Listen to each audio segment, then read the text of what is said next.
السلام عليكم. كنت وعدتكم قبل كده ان هعمل فيديو اشرح فيه ازاي بنشيك على الموبايلات المستعمله قبل ما نشتريها، عشان لو عايز تشتري تليفون مستعمل تعرف تشيك عليه وتعرف تطلع عيوبه لوحدك. في الفيديو ده اقول لك اللي مش هتسمعه في اي حته تانية ومحدش هيقوله لك. من اكتر الحاجات اللي بتشغل ناس كتير هي الموبايل ده مفتوح ولا مش مفتوح. انا شخصيا ليا تحفظ على النقطه دي وما بتفرقش معايا كتير ان كان مفتوح ولا لا، المهم الموبايل شغال ومفيش فيه عيوب. يمكن عشان انا تاجر بشتري الموبايل عشان ابيعه مش فارقه معايا، لكن انت هتفرق معاك عشان انت اللي هتستخدم الموبايل. وعشان كده قبل ما اعرفك هتشيك على الموبايل ازاي هقولك ازاي تعرف هو مفتوح ولا لا. معلش العصافير عامله دوشه بس مش هعرف اقول لهم اسكتوا. بص يا سيدي، احنا بنعرف الموبايل مفتوح ولا مش مفتوح من حاجتين، من الشاشه ومن الظهر. عشان ما اطولش عليك خليني بس اشرح لك الاول على الشاشه تعرف ازاي من الشاشه. الموبايل ده مغير شاشه، انا لسه مغير له شاشه النهارده حتى لسه ما قفلتوش. بص هتمسك الموبايل في ايدك كده، هتبص على الحواف بتاع الشاشه من هنا كده، هتلاقي الشاشه المتغيره، هتلاقي اللزق بتاعها من هنا مش متساوي، يعني هتلاقي حته عاليه حته واطيه حته مفحوره مفيش فيها ماده، حته الماده بتاعتها عاليه شويه، يعني ما بتبقاش متناسقه قوي زي بتاعه المصنع. ولو الفني اللي مركبها صنايعي ومعلم قوي يعني ومش سايب لك فيها حاجه تشوفها بعينك، لو مشيت صباعك هنا كده على الحافه بتاعه الشاشه هتلاقيها خشنه. الماده اللي احنا بنلزق بيها خشنه مش زي اللزق بتاع المصنع، انت لما تركز فيها هتشوفها. وطبعا الموبايل اللي مغير شاشه يبقى مفتوح، فمش هتبص بقى على الحاجات التانية اللي هقولك عليها دلوقتي. طيب لو الجهاز شاشته سليمه وعايز تعرف هو اتفتح ولا لا، عشان تعرف الجهاز اتفتح ولا لا لازم الاول تبقى عارف الجهاز بيتفتح ازاي.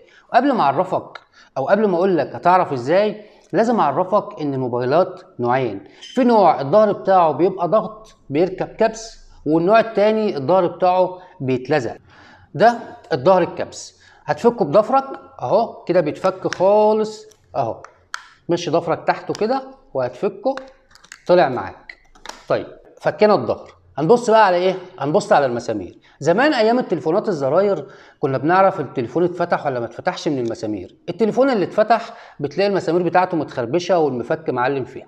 هنا تقريبا نفس الفكره مع اختلاف بسيط قوي، دلوقتي بقوا بيحطوا برشامه على المسمار، حته ورقه صغيره كده بيلزقها على المسمار بحيث ان انت طول ما انت شايف الورقه دي او شايف البرشامه دي عن المسمار ما تفكش. بيحط لك اتنين، واحده فوق هنا على اي مسمار من دول وواحده تحت، لان اللي تحت دي بتتفك لوحديها واللي فوق لوحديها، وهوري لك دلوقتي ازاي. يعني لو لقيت البرشامه اللي فوق زي ما هي سليمه واللي تحت مش موجوده او مفحوره مكان مفك كان بيفك المسمار، ما تقلقش، اللي تحت دي بتتفك عشان حاجات بسيطه قوي.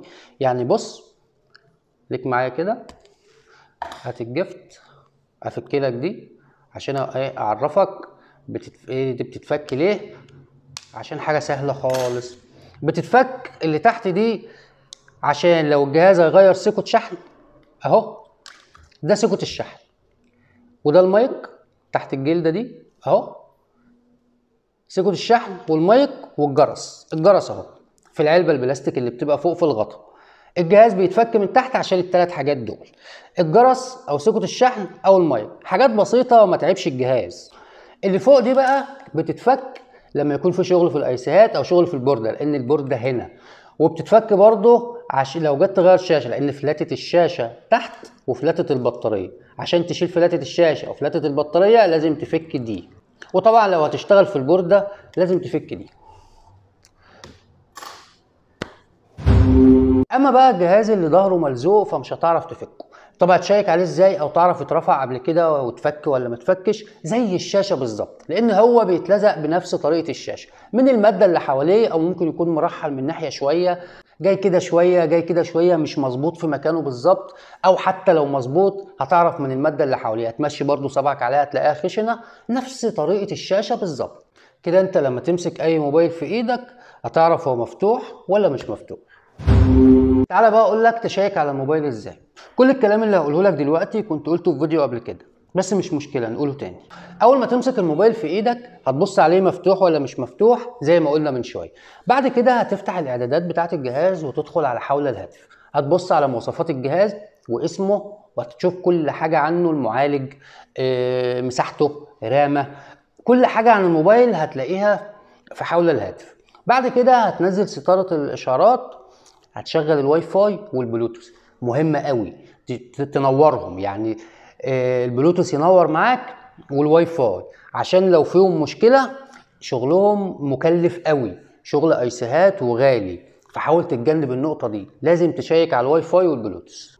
بعد كده هتشيك على الكاميرا، هتفتح الكاميرا الخلفيه وتصور صوره، وبعدين تفتح الاماميه وتصور صوره. ما تفتحش الكاميرا بس وتبص عليها كده وتلاقي الصوره حلوه قدامك يبقى خلاص. في عيوب ما بتبانش غير في الصور. بعد ما تصور الصوره افتحها وبص فيها كويس، كبر الصوره وبص فيها، هتلاقي مثلا بقى نقطه كده، بقعه كده، حته غامقه، حته فاتحه. دقق في الصوره كويس عشان تعرف الكاميرا سليمه ولا لا.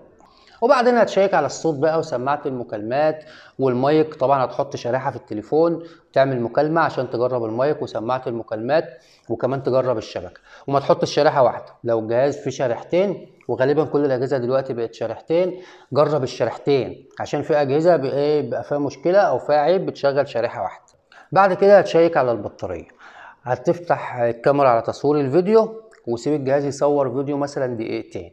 بس قبل ما تصور هتبص على رقم البطارية، وبعد ما تخلص تصوير الفيديو هتبص على البطارية تاني. لو البطارية نزلت أقل من 2% في تصوير الفيديو دقيقتين يبقى البطارية دي فيها مشكلة. لو عايز تاخد الجهاز بقى وتغير له بطارية دي بتاعتك انت، أو لو شايف إن هي دي عيب برضو بتاعتك وانت حر في قرارك. وطبعا هتجرب الشحن، تشوف الجهاز بيشحن ولا لا، والحاجات دي بقى كلها انت لما تمسك الجهاز اصلا هتلاقيك بتجرب لوحدك، بتفتح كل حاجه كده مع نفسك. بس يا سيدي بيتهيألي كده انا قلت كل حاجه، او على الاقل قلت اللي انا بعمله لما باجي اشيك على موبايل. وبس انا كده خلصت. في النهايه لو عجبك الفيديو او استفدت منه معلومه ما تبخلش عليه بلايك، واشترك في القناه لو مش مشترك، وفعل الجرس عشان توصلك كل فيديوهاتنا اللي جايه. تحياتي، ونتقابل الفيديو الجاي. سلام.